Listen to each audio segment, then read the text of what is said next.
निहात कहता है कि अब तो शाम हो चली है और गली में भी अंधेरा हो चुका है, अब इस टाइम तो तुम खाना खा ही सकते हो। इस पर अजीज कहता है कि तुमने शाम बोला और मुझे कुछ हो गया, क्या हम बैकगैमन खेलें? इस पर निहात बोला है, मैं खेलना तो चाहता था लेकिन इस टाइम मुझे भूख। फिर वो पीछे देखता है तो खाना लग चुका होता है और बोलता है कि देखो देखो फाइनली खाना लग गया। जैसे ही वो टेबल के पास पहुंचता है तो वहाँ पर वेज और हेल्दी खाना देखकर वो अपना मुंह बनाता है और कहता है यही। इस पर मेहरबान कहती है बैठ जाओ मिस्टर निहात। और फिर निहात बैठ जाता और बोलता है भगवान तुम्हारे हाथों को बरकत दे। और फिर मेहरबान भी बोलती है बोन एपेटाइट मिस्टर निहात। फिर वो शक्ल बनाती है तो अजीज बोलता है क्या हुआ? वो बताती है कि मैं एस्परगस सतावरी सब्जी भूल गई हूँ। इस पर अजीज कहता है कि तुम मत उठो, मैं जाके लेके आता हूँ। और फिर वो निहात से कहती है कि मैं भूल गई थी, वो ला देगा अभी। और फिर वो लेके आता है। इस पर निहात और ज़्यादा शक्ल बनाता है और अजीज बैठ जाता है। इस पर निहात बोलता है तुम इतनी जल्दी क्यों बैठ गए हो, ब्रेड तो तुम लाए ही नहीं। इस पर अजीज कहता है no no no no no, हमने ब्रेड को अपनी ज़िंदगियों से बाहर फेंक दिया है और हमने 3 चीज़ों को अपनी ज़िंदगी से बाहर फेंक दिया, 3 वाइट चीज़। पहली है आटा, दूसरी है चीनी और तीसरा है नमक। इस तरह हमने उन्हें अपनी ज़िंदगी से बाहर फेंक दिया है और हम एक हेल्दी जीवन की तरफ मूव ऑन कर रहे हैं। और हाँ, उसकी जगह आपको ये खाना चाहिए, सूखा नींबू। लो मिस्टर निहात। इस पर निहात कहता है no no no no no no, खाने से पहले बिल्कुल भी नहीं। और दूसरी तरफ हम देखते हैं कि सैनम बोलती है ये जगह कितनी सुंदर है, वैसे भी काफ़ी समय से मैं शहर से बाहर नहीं आई हूँ। इस पर जान कहता है शायद इसलिए। फिर सैनम कहती है कि इस शहर में मैं हर जगह घूमी हूँ, मैंने बहुत ट्रैवल किया है और मुझे हर जगह घूमना भी है। इस पर लैला उसकी बात सुनती और शक्ल बनाती है। तभी वेटर सैनम की ड्रिंक लेके आता है। इस पर जान कहता है क्या मैं ट्राई कर सकता हूँ? और फिर वो सैनम के हाथ से ड्रिंक लेकर एक सिप लेता है। इस पर एम्बर और लैला उसे देखते हैं। फिर जान कहता है ये तो बहुत इजी था, वैसे तुम जल्दी मत पीना वरना तुम्हें नशा हो जाएगा, और ये ट्यूब मेरे लिए बहुत ही फैंसी है इसलिए मैं तुम्हें वापस रिटर्न कर देता हूँ इसी फॉर्म में। इस पर सैनम उसे लेती है और बोलती है हाँ ये थोड़ा अजीब तो है। और फिर वो जान की तरफ देखती है और उसके बाद फिर से कहती है वैसे ये इतना भी नहीं है, ये चेरी जूस की जैसे है और ये बहुत ही अद्भुत था। वो सॉन्ग को सुनकर कहती है। फिर वो बोलती है कि मैं इसलिए नहीं हंस रही क्योंकि मुझे नशा हो गया है, मैं इसलिए हंस रही हूँ क्योंकि ये दिल से हंसी आ रही है मुझे। इस पर जान कहता है कि अगर तुमने नोटिस किया होगा तो मैंने कुछ कहा ही नहीं है, तो तुम्हें बहाना बनाने की ज़रूरत नहीं है। इस पर सैनम नशे में और हंसती है और फिर लैला और एम्बरे उसे देखते हैं। तभी फ़रात बोलता है गुड इवनिंग, मैं मिस्टर फ़रात। इस पर सैनम बोलती है फ़रात है, फ़ेरित है। फिर फ़रात बोलता है इस वंडरफुल शाम में आप लोग हमारे साथ हो, आपका बहुत बहुत शुक्रिया। अब आप लोगों की परमिशन से मैं एक बहुत अजीज और वैल्यूबल पर्सन को स्टेज पे बुलाना चाहूँगा, तो तालियां बजाइए, लैला आयदीन। इस पर लैला चौंक कर बोलती है अरे नहीं नहीं। इस पर फ़रीद बोलता है आओ लैला शाइन आओ। और फिर सैनम भी बोलती है सिस्टर एक ही तो गाना है, जाओ ना। अरे बहना एक ही तो गाना है। इस पर एमरे भी बोलता है अरे मेरी प्यारी डार्लिंग जाओ। और फिर लैला स्टेज पर जाती है। उसके बाद वो बोलती है सभी को गुड इवनिंग। इस पर सैनम चिल्लाकर बोलती है ब्रेवो सिस्टर और तालियां बजाती है। इसके बाद लैला म्यूजिशियन के पास जाती है और कहती है कि मैं मेरी घायल सोल को टच मत करो, वो गाना गाऊंगी, तुम उसी के अकॉर्डिंग बजाना। और फिर वो गाना स्टार्ट करती है कि don't touch my wanted soul, मत छुओ मेरे इस घायल आत्मा को, मत छुओ। इस पर जान सैनम की तरफ देखता है और सैनम इमोशनल होकर जान की तरफ देखता है। फिर लैला आगे गाती है कि मेरा इस बहुत ही प्यारे सुंदर आदमी के साथ ब्रेकअप हो गया। और फिर जान सैनम की तरफ देखता है और सैनम भी बिल्कुल रो रही होती है। फिर वो आगे गाती है वो मेरे घर में एक गार्डनर था, एक दोस्त था, उसने तोड़ दिया मेरे दिल को 1000 टुकड़ों में। वी ब्रोक अप, उसने तोड़ दिया मेरे दिल को 1000 टुकड़ों में। और सनम बिल्कुल रोने लगती है। फिर लैला आगे गाती है और फिर सनम को बिल्कुल रोना आ जाता है और फिर वो अपने बाल बनाती है और सॉन्ग यहीं पर ख़त्म हो जाता है। आगे हम देखते हैं कि लैला आती है। फिर जान कहता है कि अगली बार आप डुएट गाना। इस पर लैला कहती है, अरे भगवान के लिए तुम ये बात मत करो। फिर सनम बोलती है, अरे बहना, माइक्रोफोन से तुम्हारी आवाज़ बहुत सुंदर आ रही थी। और पीछे से जान भी कहता है, स्टेज पे तो तुमने बिल्कुल कमाल ही कर दिया, ब्रेवो लैला। इस पर लैला एमरे की तरफ देखती बोलती है, धन्यवाद। और फिर दोबारा से म्यूज़िक लग जाता है और फिर लैला और एमरे बोलते हैं कि अब तुम लोग परमिशन से हम लोग डांस करने के लिए जाते हैं। और फिर वो दोनों डांस करना स्टार्ट करते हैं और एक दूसरे में खो जाते हैं। उन दोनों को सैनम और जान देखते हैं और सैनम कहती है, ये तो पार्टनर्स पे डिपेंड करता है, हमें ऐसे लोगों को देखना चाहिए। इस पर जान कहता है, तुम तो कुछ ज़्यादा ही जल्दी बदल गई। इस पर सैनम बोलती है, क्विकली, वैसे भी क्विकनेस तो मेरा मिडिल नाम है।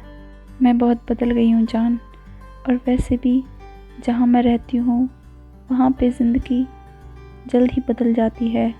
जान उसकी तरफ देख रहा होता है तो सनम को उसकी बात याद आती है कि मेरी ख्वाबों की मल्लिका मेरा इंतज़ार ना करे डांस के लिए, वो खुद ही मुझे ऑफ़र करे। इसलिए सनम उसकी तरफ हाथ बढ़ाती है और बोलती है, चलो डांस करते हैं। देखो मैं भी चाहती हूँ कि तुम डांस करना चाहते हो तो शर्माओ मत। इस पर जान मुस्कुराकर उसकी तरफ देखता है और फिर वो उसका हाथ थाम लेता है और फिर वो दोनों डांस फ्लोर की तरफ बढ़ते हैं। फिर वो लोग डांस करना स्टार्ट करते हैं और जल्द ही एक दूसरे में खो जाते हैं। फिर सनम बोलती है कि पड़ोसी, कुछ है, शायद यहाँ लाइट की वजह से मेरा सर चकरा रहा है, शायद मैं ज़्यादा ही खेल कूद कर लिया था ना, तो मेरा सर दर्द कर रहा है, तो क्या मैं तुम्हारे कंधे पर सर रख लूँ?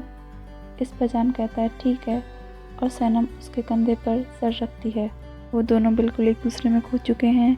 लैला और एमरे उन दोनों को देखकर स्माइल करते हैं और फिर सनम बोलती है कि जब मैं छोटी थी ना, तब भी मैं ऐसा ही किया करती थी, वैसे मैं तुम्हारे ऊपर ऐसे हाथ रख लूँ, मुझे ज़्यादा आसानी होगी।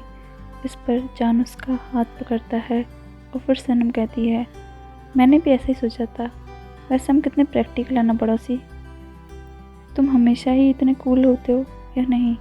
इस पर जान कहता है, मैं सुन रहा हूँ, बोलो। इस पर सनम बोलती है, तुम बहुत ही अट्रैक्टिव हो, मैं कैसे बताऊँ, तुम कितने सुंदर हो। इस पर जान कहता है, तुम भी, मैं कैसे बताऊँ, तुम बहुत आकर्षक हो, मैंने आज तक इतनी सुंदर पड़ोसन नहीं देखी।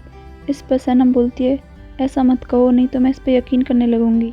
वो डांस कर रहे हैं और रात बहुत हो चुकी है, रात गहरा रही है और वो अभी तक डांस ही कर रहे हैं, सब लोग जा रहे हैं। इस पर लैला और एमरे उसे देख रहे होते हैं, वो बिल पे करते हैं, वो अभी भी डांस ही कर रहे हैं, म्यूज़िक बंद हो चुका है। लैला और एमरे भी उन्हें देखकर बोर हो जाते हैं और फिर लैला कहती है, अब हमें चलना चाहिए। और फिर वो सनम के पास जाकर बोलती है, सनम। इस पर सनम पीछे मुड़ती और बोलती है, हम कुछ बातें कर रहे थे, तुम 1 मिनट रुक जाओ। और एमरे भी वहाँ आता है। फिर लैला कहती है, अरे म्यूज़िक तो कब का बंद हो चुका और तुम लोगों की डांस किए जा रहे हो। इस पर सनम बोलती है, अरे म्यूज़िक बंद हो गया है। और फिर लैला बोलती है, अब ये प्लेस जल्दी बंद भी हो जाएगा, इसलिए हमें चलना चाहिए। इस पर सनम बोलती है, वैसे ये रेस्टोरेंट बहुत ही सुंदर है, हम दोबारा आएंगे। इस पर एमरे बोलता है, हाँ हाँ हम दोबारा आएंगे। और फिर जान कहता है, नहीं हम नहीं आएंगे अब। इस पर सनम शक्ल बनाती, नहीं हम तो आएंगे, हम आएंगे ना लैला। इस पर लैला बोलती है, पर्स तुम मुझे दे दो। ठीक है, ये अच्छा रहेगा। और फिर वो आगे जाते हैं तो सनम बोलती है, हाँ ठीक है, तुम ही ले लो। और फिर सनम बोलती है, पड़ोसी क्या मैं तुम्हारा हाथ पकड़ सकती हूँ? इस पर जान बोलता है, हाँ ऑफ कोर्स। फिर एमरे भी बोलता है, ये प्लेस बहुत सुंदर है। वो आगे जाते हैं बाहर निकल के। एमरे पूछता है कि फैरत कि तुमसे इससे पहले मुलाकात नहीं हुई? इस पर सनम बोलती है कि हाँ मेरी बहन और वो बचपन के दोस्त थे, पर मुझे कभी पता नहीं चला। इस पर एमरे बोलता है, बचपन के, अच्छा फिर तो वो इसको भगा सकता था बचपन में। इस पर लैला उसकी तरफ मुड़ती और बोलती है, तुम पागल मत बनो एमरे, भगवान के लिए, और अब मैं तुम्हें कोई जवाब भी नहीं दूंगी क्योंकि तुम जल रहे हो। इस पर एमरे बोलता है सच में, और लैला हंसती है। और फिर जान को सनम की बात याद आती है कि मेरे ख्वाबों का राजा इतना पोलाइट होना चाहिए कि जब मुझे ठंड लग रही हो तो खुद जैकेट उतार के दे दे। इसलिए वो अपनी जैकेट उतार कर सनम को पहना देता है और फिर वो कहता है कि अब मैं यहाँ से टैक्सी लेकर चला जाऊँगा। इस पर एमरे बोलता है कि यहाँ पर कार है। इस पर जान कहता है कि मशीन कभी तक कोई यूज़ नहीं हुआ है और ये वर्क नहीं करता, मैं कल आऊँगा और ले जाऊँगा। इस पर लैला कहती है तुम फिर कल आओगे हमारे पास, दो बार चीज़ें क्यों करनी है। इस पर जान कहता है कि डैड भी तो मैनर में है, और हाँ मैं रुक नहीं सकता लैला, अगर सैनम चाहे तो रुक सकती है। इस पर एमरे बोलता है लैला ने सही कहा, हमारा घर वैसे भी खाली है, तुम चाहो तो रुक सकते हो, वैसे भी जल्दी सुबह हो जाएगी। इस पर सैनम बोलती है हाँ हाँ रुक तो सकता है। इस पर जान बोलता है ठीक है फिर। सैनम और लैला जान के लिए सोफे पर बिस्तर लगाते हैं और एमरे तकिया लेके आता है। कुछ देर बाद जान भी वहाँ पर आता है कपड़े चेंज करके। उसे सैनम बार बार उजक कर देखती है और फिर अंदर जाती है, फिर बाहर आती है। जान उसे देख लेता है और उसकी तरफ देखता है। इस पर वो मुस्कुराती है और फिर दरवाज़ा लगा लेती है और फिर बाहर निकलती है। इस पर जान उसके पास जाता है और फिर वो फाइनली दरवाज़ा बंद कर लेती है और फिर वो जाकर अपने बिस्तर पर लेट जाती है। और फिर वो सोचती है कि अगर ये काम नहीं करा तो। वो खुद से बातें कर रही होती है, तभी जान आता है, उसका दरवाज़ा खुलता है और बोलता है सैनम। इस पर सैनम चौंक कर उठती है और बोलती है जान। इस पर जान उसे बताता है कि मैं जा रहा हूँ। इस पर सैनम उससे पूछती है कि क्यों, क्या हुआ है। इस पर जान उसे बताता है कि मुझे ऐसे बाहर सोने की आदत नहीं है, मैं अंदर ही सोता हूँ, मुझे बहुत अनकंफर्टेबल फील हो रहा है इसलिए मैं जा रहा हूँ। इस पर सैनम कहती है कि तुमने बस शराब पी और अपने कपड़े बदले, वक्त ही कितना हुआ है, अगर तुम चाहो तो तुम यहाँ पर लेट सकते हो, शायद तुम्हें नींद आ जाए। इस पर जान दरवाज़ा लगाकर बोलता है ये अच्छा है और फिर वो सैनम के पास आता है। इस पर सैनम बोलती है कि मैं हम दोनों के बीच में कुछ रख देती हूँ पड़ोसी के जैसे। इस पर जान कहता है ठीक है हो थ्रू। इस पर सैनम तकिए रखते बोलती है यार ये कितनी जल्दी मान गया, अजीब है। और फिर जान उससे पूछता है कि क्या तुम हमारे बीच दीवार बना रही हो, क्या मैं तुम्हारा दुश्मन हूँ दूसरी साइड पे। इस पर सैनम बोलती नहीं नहीं ये ना आरामदेह रहेगा। इस पर जान कहता है ठीक है अच्छा है। फिर जान कहता है कि मैं इस तकिए को ऐसे रख लेता हूँ, ये अच्छा रहेगा। इस पर सैनम बोलती है अरे ये तो मेरे बिल्कुल करीब ही आ गया। फिर जान उससे पूछता है कि मुझे तो बहुत आरामदेह है, क्या तुम कंफर्टेबल हो। इस पर सैनम बोलती है हाँ सुपर, मैं तो सुपर कंफर्टेबल हूँ। इस पर फिर वो बोलती है गुड नाइट पड़ोसी। इस पर जान भी उससे बोलता है गुड नाइट पड़ोसी। इसके बाद हम देखते हैं कि सुबह हो चुकी होती है और वो एक दूसरे के करीब आकर सो रहे होते हैं। और फिर जान की आँख खुलती है, वो सनम को देखता है और फिर वो उसे देखकर वापस से सो जाता है।